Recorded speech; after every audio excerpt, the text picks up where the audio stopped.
2023년 11월 21일 오늘 화요일인데 함께 나눌 하나님 말씀은 욥기 16장 1절부터 17절까지 말씀입니다. 욥기 16장 1절부터 17절까지 말씀 우리 함께 읽도록 하겠습니다.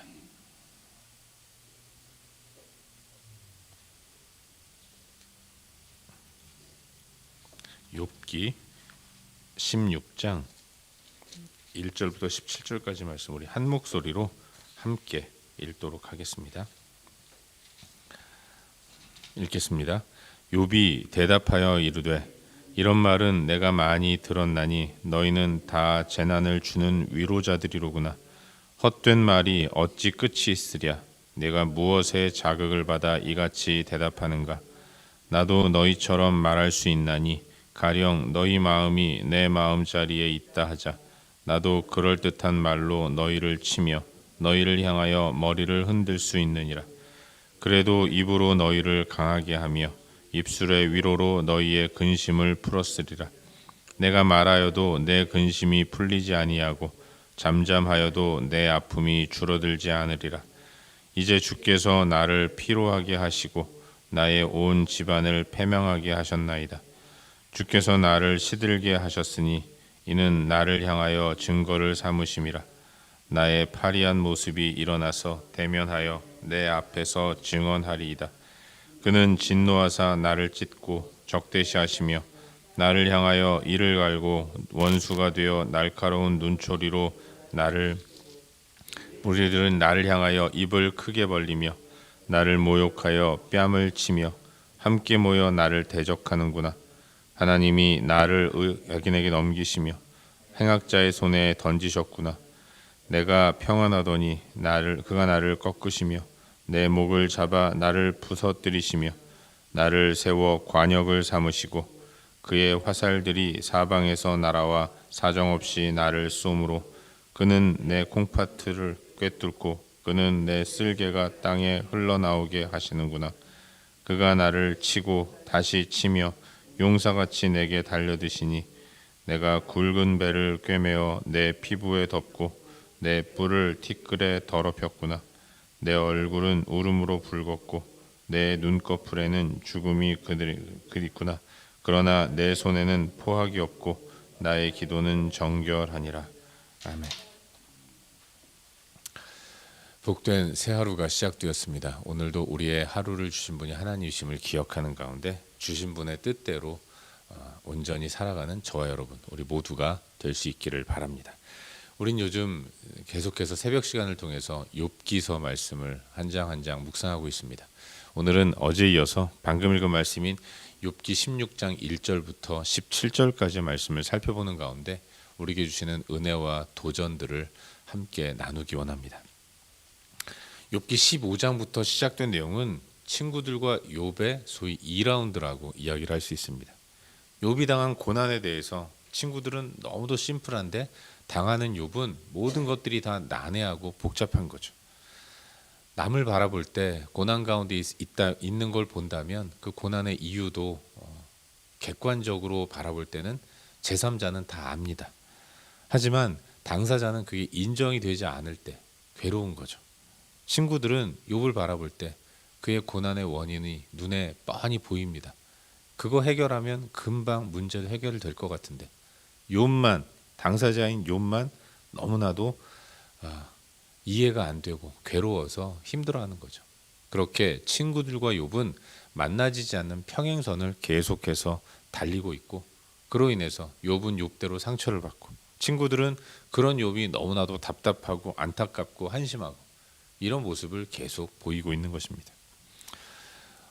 그제와 어제 묵상한 본문을 통해서 우리는 욥의 친구인 엘리바스가 전하는 메시지를 들을 수 있었습니다. 고난 당하는 것은 고난 당하는 사람의 잘못이다라는 것이 엘리바스의 논리였죠. 보응의 원리에 입각해서 잘못은 잘못의 원인만큼 고난은 잘못의 원인이 있는 만큼 빨리 인정하고 회개해야 한다는 것이 엘리바스의 이야기였습니다. 욥도 알고 있었죠. 하지만 그래서 회개를 하려고 해도 자신의 자신 앞에 펼쳐진 여러 가지 고난의 이유가 죄라는 것을 욥도 알고 있었습니다. 그래서 회개하려고 하는데 도대체가 뭘 회개할지를 모르는 거예요.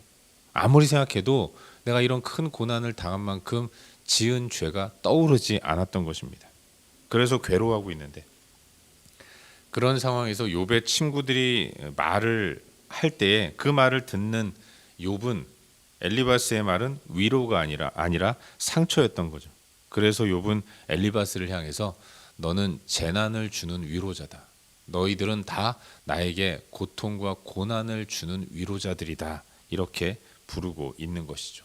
위로하려고 온 너희들로 인해서 나는 하나도 위로를 받지 못하고 있다. 이런 이야기를 하고 있는 것입니다. 욥은 나도 너희들처럼 말할 수 있다라고 얘기해요. 당사자가 아닌 입장에서는 알고 있는 원리를 쉽게 적용할 수 있는 겁니다. 어려운 일이 아닌 거죠. 고난당해? 이유가 있어. 그건 죄야. 그러니 네가 무슨 죄를 지었는지 잘 생각해보고 무조건 빌어라. 그렇게 이야기하는 것이 별로 그렇게 어려운 일은 아닌 겁니다. 욥도 잘 알고 있었다고 이야기를 해요. 나도 다른 사람에게는 그렇게 얘기할 수 있다라는 의미 아니겠습니까? 그래서 말하기를 나도 그럴듯한 말로 너희들을 치며 너희들을 향하여 머리를 흔들 수 있다. 이렇게 말하고 있습니다. 욥은 친구들의 말이 나를 치는 것이다. 친구들의 이야기가 머리를 흔드는 것이다 라고 이야기를 하는데, 친다라는 것은 고통을 준다라는 의미인 것이고, 또 머리를 흔든다는 것은 조롱한다는 의미인 것입니다. 욥도 남의 문제 같으면 이럴 수 있지만 정작 내 문제다 보니까 나는 이렇게 너희들로부터 상처받을 일, 무시받고 멸시받을 일이 하나도 떠오르지 않기 때문에 나는 괴롭다라고 이야기하는 것이죠. 욥은 이렇듯 친구들에게 상처를 받고 조롱을 당하는 자신의 신세가 너무 안타까워서 이제 이 모든 문제를 가지고 하나님 앞으로 나아가서 하나님께 고통을 호소합니다. 하나님이 자신을 시들게 하셨고 자신을 향해 진노하셔서 찢고 적대시하시며 원수가 되어 날카로운 눈초리로 나를 보신다. 이렇게 한탄하고 있는 것입니다. 사람들이 자신의 고난을 바라보면서 모욕하고 뺨을 때리는 이 상황, 이것을 욥은 하나님이 자신을 악인에게 넘기신 것이다라고 이해하고 있는 거예요. 욥은 지금 자신이 경험하고 있는 이 모든 것들이 다 하나님이 하신 일이다라고 생각하면서, 그래서 하나님이 자신을 향해 화를 쏘았다라고 이야기하고 자기의 온 집안을 망가뜨리셨다라고 생각하면서 하나님을 원망하고 있는 것입니다.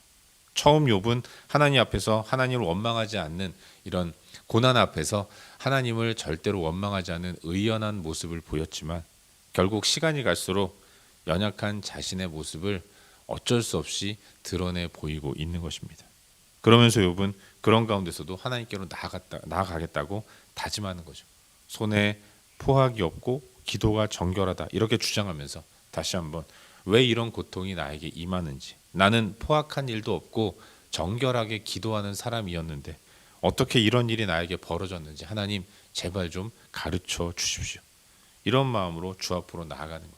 도저히 받아들여지지 않는 이 상황을 욥은 하나님 앞에 나아가 해결하기 위해서 다시 한번 시도하고 있는 것입니다.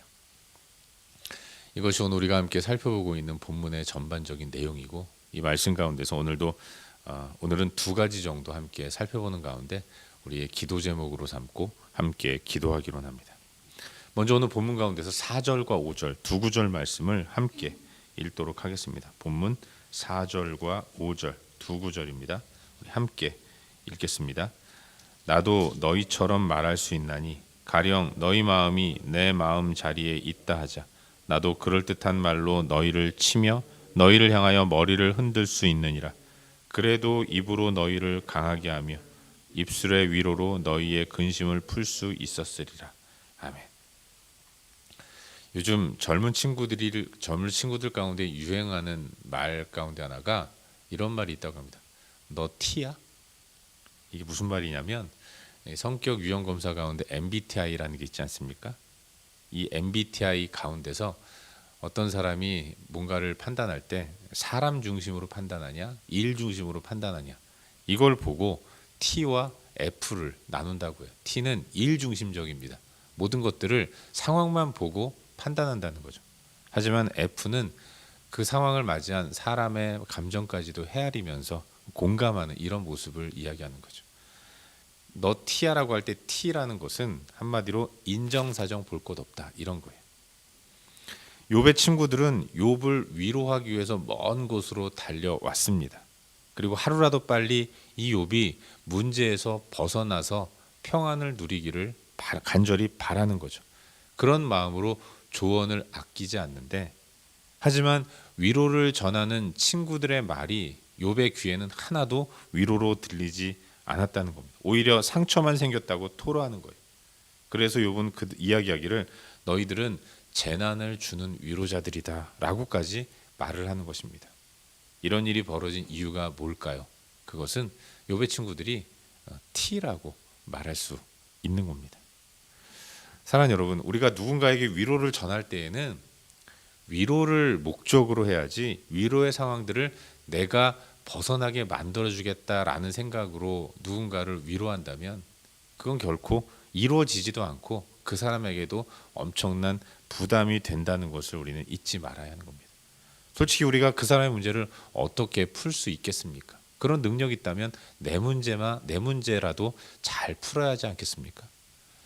우리 인간은 나 스스로의 문제 또한 완벽하게 해결할 수 없는 연약한 존재인데, 그럼에도 불구하고 객관적으로 그 사람의 문제가 내 눈에 보인다고 해서 쉽게 말한다면 그 문제 앞에서 허덕이는 사람에게는 그 어떠한 도움도 이루어질 수 없고 오히려 커다란 상처만 줄 수밖에 없다는 것을 욥의 친구들이 욥에게 전하는 말을 통해서 알 수 있는 겁니다. 이런 문제 해결을 도모한다고 하면 그 가운데서 커다란 상처가 난무하는 일들이 숱하게 벌어집니다. 하지만 내가 전하는 조언이 정말로 정확한 조언이라고 어떻게 확신할 수 있겠습니까? 그 문제를 해결할 수 있는 나의 빛에 그것이 일반적이고 명확한 진리라고 말할 수도 없는 것이죠. 그런 확신도 없는 가운데서 그저 남의 일이라고 입 바른 소리만 계속 해대는 것은 그 사람에게 더 커다란 상처를 줄 수밖에 없는 것이죠. 그런 의미에서 사람을 놓치지 않는 것을 목표로 해야 한다는 생각을 해보게 됩니다. 문제 앞에서 제일 힘든 사람은 사실 그 문제를 보는 내가 아니라 문제를 당면한 당사자라는 것이죠. 그 사람의 마음을 헤아리는 자세와 태도로 접근하는 것이 필요하다라는 생각을 해보게 돼요. 욥도 다른 사람의 문제 앞에서는 계속해서 그런 태도와 모습을 보였던 것 같습니다.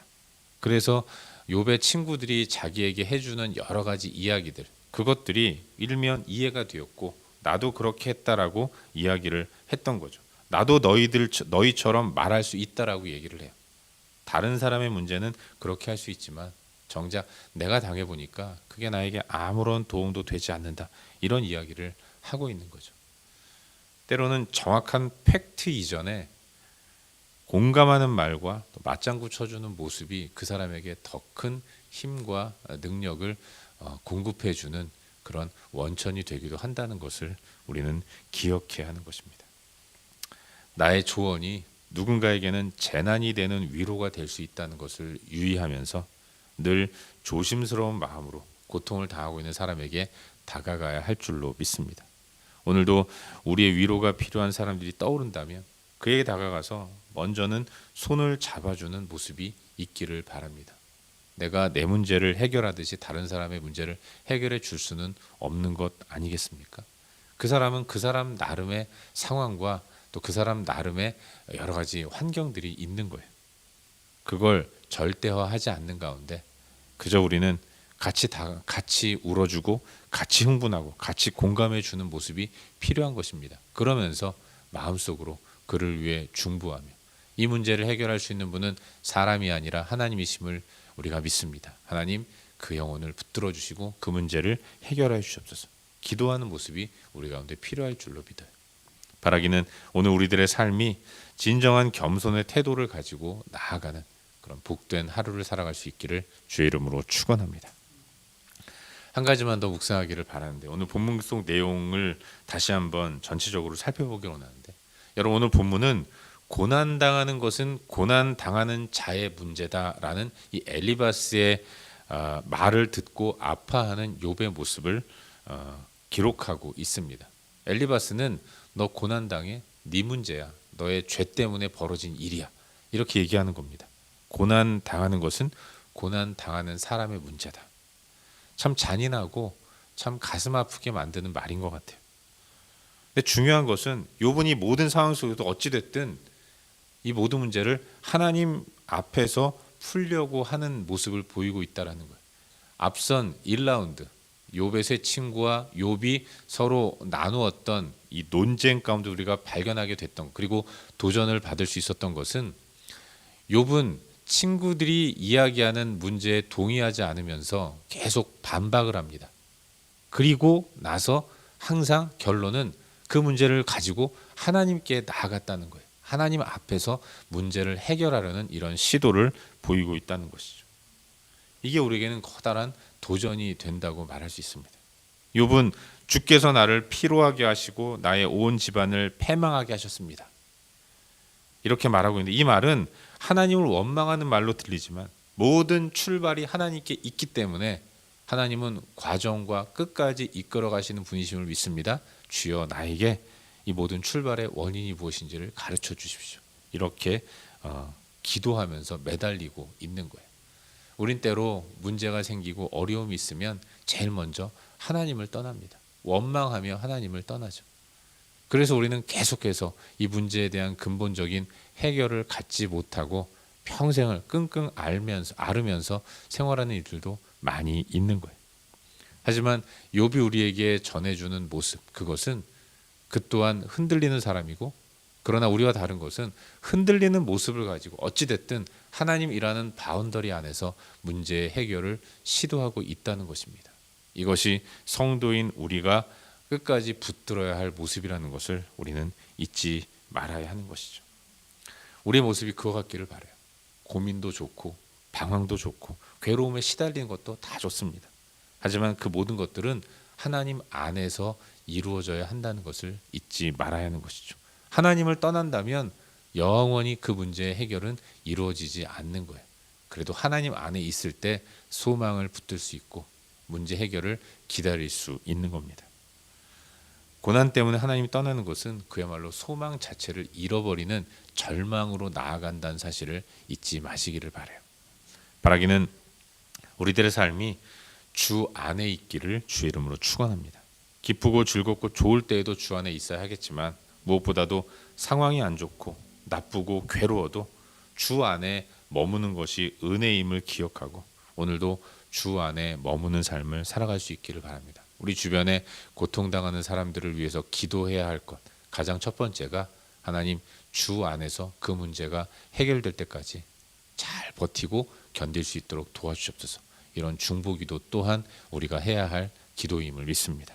바라기는 오늘 하루도 그렇게 내가 먼저 주 안에 머물기를 바라고, 내 주변에 있는 사람들이 주님을 떠나지 않는 가운데 문제 해결을 기다리는 그런 모습을 가지고 살아갈 수 있도록 엎드려 기도하는 우리 모두가 될 수 있기를 주의 이름으로 축원합니다.